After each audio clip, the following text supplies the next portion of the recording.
Padamu, untuk Engkau aku hidup. Salam sahabat doa kekuatanku, jumpa lagi bersama dengan kami dalam doa dan permenungan kita pada hari ini, Selasa 3 September 2024. Doa kita pada hari ini akan bersama Suster Maria Magda PRR, renungan akan bersama Suster Maria Gordiana PRR. Mari Bapak Ibu para sahabat yang terkasih, kita mempersiapkan hati kita untuk mengundang kehadiran Roh Kudus dalam lagu.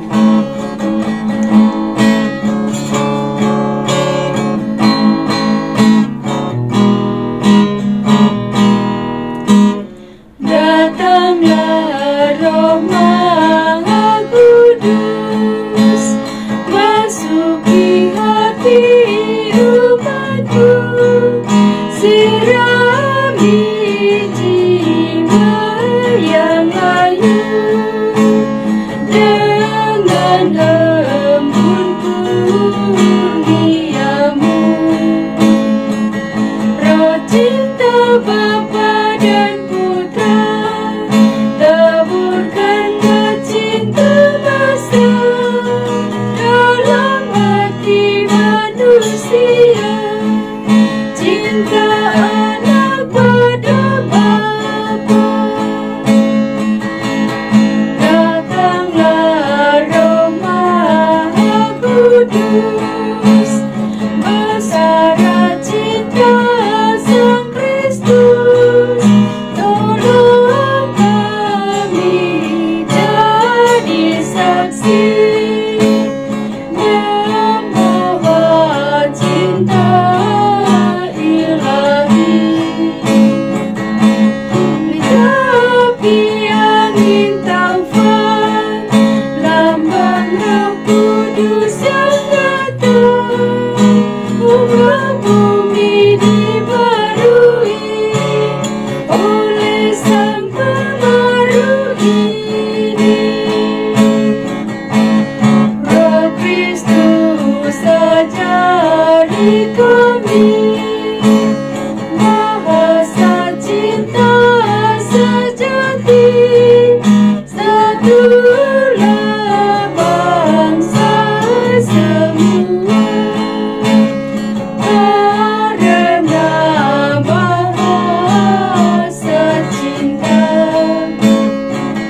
cinta yang laksana api, kobarkan semangat kami agar musnahlah terbersih jiwa aku hati dengki. Sang penghibur umat Allah, kuatkan iman yang lemah agar hati bergembira walau dilanda derita. Penggerak para rasulmu, lepaskan lidah yang keluh, supaya kami bertobat pada keselamatan Tuhan.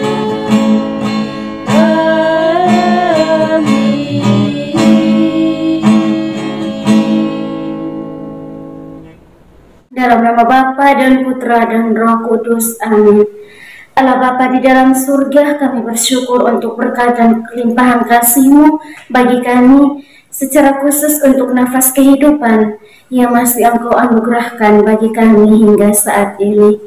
Kami bersyukur Tuhan untuk setiap pengalaman hidup, suka duka yang boleh kami alami, baik dalam komunitas, dalam lingkungan keluarga kami masing-masing, maupun di tempat kerja. Kami yakin dan percaya bahwa di dalam setiap sabda-sabda yang Engkau berikan untuk kami renungkan bersama, sungguh memberi kekuatan dan inspirasi bagi kami dalam mengatasi dan menghadapi setiap persoalan yang ada. Untuk itu Tuhan, kami akan mendengarkan sabda-Mu. Bukalah mata hati dan pikiran kami, agar kami boleh mendengarkan sabda-Mu dan meresapkannya dalam kehidupan kami. Demi Kristus Tuhan dan pengantara kami. Amin.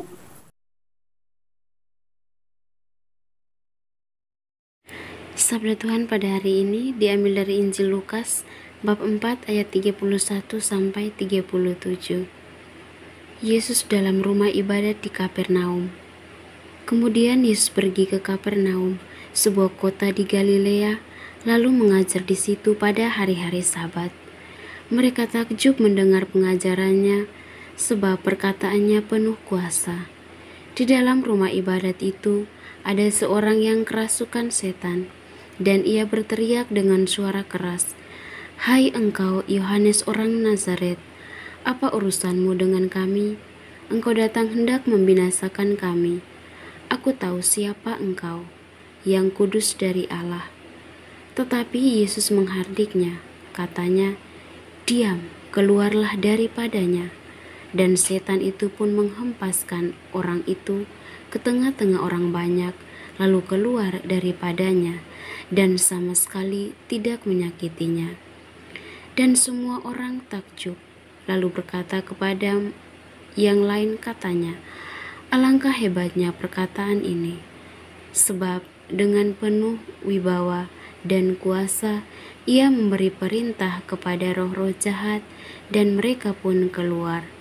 Dan tersebarlah berita tentang dia kemana-mana di daerah itu." Demikianlah sabda Tuhan. Terpujilah Kristus.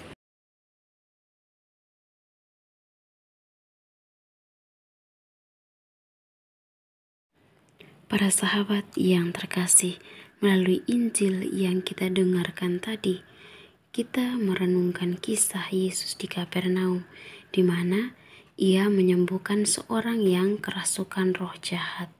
Nah, kisah ini bukan sekedar narasi tentang mujizat, tetapi sebuah refleksi yang sangat mendalam tentang kuasa Yesus, bagaimana Yesus membebaskan kita dari segala bentuk penindasan, baik itu secara fisik maupun rohani. Nah, dalam bacaan Injil pada hari ini juga kita bisa melihat seorang pria yang dirasuki roh jahat. Nah, roh jahat itu bukan hanya menguasai tubuhnya, tetapi juga mengendalikan pikiran dan perilakunya. Ia berteriak-teriak dan juga mengamuk, dan bahkan mencoba melukai dirinya sendiri.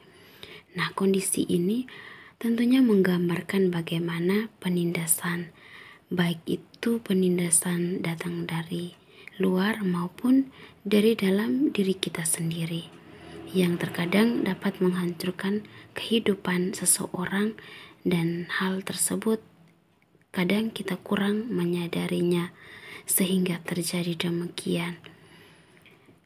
Yesus dengan kuasanya memerintahkan roh jahat itu untuk keluar dari pria tersebut, dan dengan segera roh jahat itu pun pergi. Nah, pria itu pun sembuh dan juga dipulihkan. Nah, para sahabat yang terkasih, kisah ini memiliki relevansi yang kuat dengan kehidupan kita sehari-hari. Kita semua mungkin dalam berbagai bentuk menghadapi penindasan. Ada penindasan fisik seperti penyakit, kemiskinan, dan juga kekerasan. Ada pula penindasan rohani seperti dosa, ketakutan, dan juga keputusasaan. Nah, penindasan fisik dapat membuat kita kadang merasa lelah dan putus asa. Sedangkan penindasan rohani dapat membuat kita merasa terpuruk dan juga kadang kehilangan arah. Namun, Yesus yang kita kenal sebagai Sang Penyelamat hadir untuk membebaskan kita dari segala bentuk penindasan. Nah, seperti dalam kisah ini, Yesus tidak hanya menyembuhkan secara fisik, tetapi juga secara rohani. Ia memulihkan martabat manusia dan juga mengembalikannya pada kebebasan yang sejati. Nah, bagaimana kita dapat mengalami pembebasan yang sama seperti pria yang kerasukan roh jahat itu? Nah, yang pertama, kita harus menyadari bahwa kita membutuhkan pembebasan. Kita harus jujur dengan diri sendiri tentang penindasan yang kita alami, baik fisik maupun rohani. Kita tidak boleh membiarkan penindasan itu menguasai kita. Nah, yang kedua, kita harus percaya pada Yesus. Yesus memiliki kuasa untuk membebaskan kita dari segala bentuk penindasan, karena Yesus adalah sumber kekuatan dan juga harapan kita. Nah, yang ketiga, kita juga harus membuka diri untuk menerima kasih karunia Tuhan, karena Yesus tidak memaksa kita untuk menerima pembebasannya. Ia menawarkan dengan kasih dan juga belas kasih. Kita harus membuka hati dan juga pikiran kita untuk menerima kasih dari Tuhan. Untuk itu, para sahabat yang terkasih, mari kita belajar dari kisah ini. Mari kita berjuang untuk membebaskan diri dari segala bentuk penindasan. Kita percaya pada kuasa Yesus, bahwa ia akan membuka diri untuk menerima kasih dan karunia-Nya. Dalam Yesus Kristus kita menemukan pembebasan yang sejati, karena ia adalah sumber kekuatan dan harapan kita. Ia juga adalah cahaya yang selalu menerangi jalan kita dan membimbing kita menuju kehidupan yang penuh damai dan sukacita. Semoga Tuhan memberkati kita. Amin. Setelah kita mendengar dan merenungkan sabda Tuhan, sekarang mari kita sampaikan doa-doa permohonan kita. Kita berdoa untuk semua mereka, siapapun yang meminta doa dari kita. Kita berdoa semoga apa yang mereka butuhkan, apa yang mereka inginkan, baik untuk pekerjaan, untuk pemulihan dari sakit, untuk segala tantangan, hutang piutang yang mereka alami saat ini, untuk pekerjaan, perjodohan, studi, pendidikan, dan lain sebagainya. Kiranya Tuhan boleh mendengarkan apa yang menjadi rintihan dari umat-Nya. Marilah kita mohon, kabulkanlah doa kami ya Tuhan. Kita juga berdoa untuk semua mereka, semua umat Kristiani yang telah mengambil jalan lain.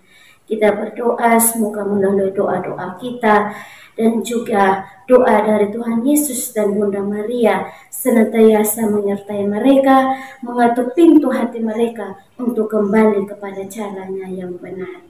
Marilah kita mohon, kabulkanlah doa kami ya Tuhan. Kita juga berdoa untuk siapa saja yang senantiasa mencintai kita, yang ada dan mendoakan kita. Semoga kita sekalian, semua harapan, keinginan, dan permohonan yang kita harapkan, yang kita inginkan untuk kelangsungan hidup kita di dunia ini boleh didengarkan oleh Tuhan. Marilah kita mohon, kabulkanlah doa kami ya Tuhan. Kita juga berdoa untuk semua mereka yang telah berpulang, anggota keluarga kita, maupun jiwa-jiwa yang terlupakan. Mereka yang saat ini masih berada di api penyucian, yang masih membutuhkan doa-doa dari kita. Kiranya melalui doa-doa kita, mereka boleh mengalami belas kasih Allah dan diperkenankan untuk berbahagia bersama para kudus di surga, dan kiranya mereka menjadi pendoa untuk kita sekalian yang masih bersiara di muka bumi ini. Marilah kita mohon, kabulkanlah doa kami ya Tuhan. Kita berdiam diri sejenak untuk menyampaikan doa dan permohonan kita.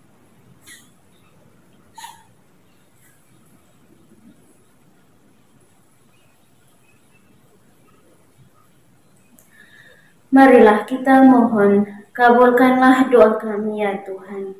Kita satukan semua doa dan harapan kita dengan doa Kristus. Bapa kami yang ada di surga, dimuliakanlah nama-Mu. Datanglah kerajaan-Mu, jadilah kehendak-Mu di atas bumi seperti di dalam surga. Berilah kami rezeki pada hari ini, dan ampunilah kesalahan kami, seperti kami pun mengampuni yang bersalah kepada kami. Dan janganlah masukkan kami ke dalam pencobaan, tetapi bebaskanlah kami dari yang jahat. Amin. Salam Maria, penuh rahmat, Tuhan sertamu.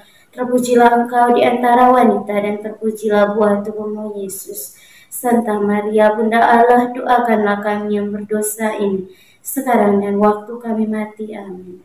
Kemuliaan kepada Bapa dan Putra dan Roh Kudus, seperti pada permulaan, sekarang, selalu, dan sepanjang segala abad. Amin.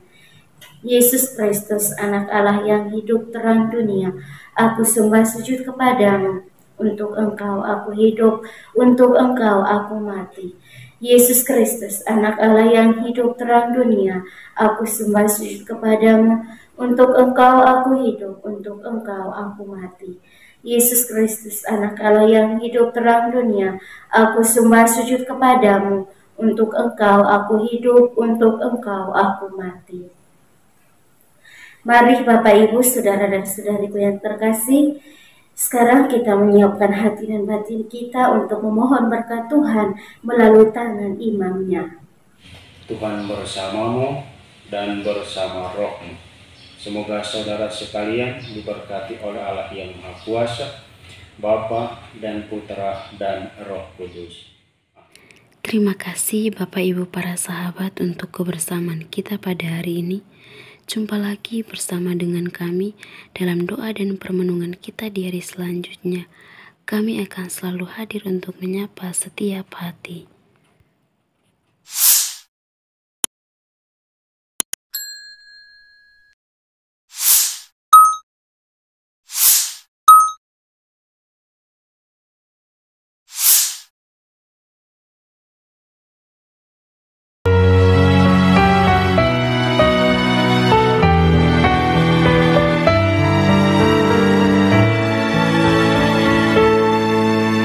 Dikala hati terasa hampa,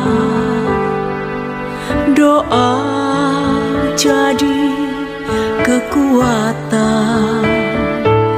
Ketika terbersit sejuta angan, doa jadi tempat curahan. Di saat raga terasa lelah, doa tempat pengharapan. Tinggallah dalam doa kami, oh Tuhan. Doa kekuatanku dalam nama Yesus Kristus. Engkaulah terang dunia, dalam doa aku sembah sujud padamu.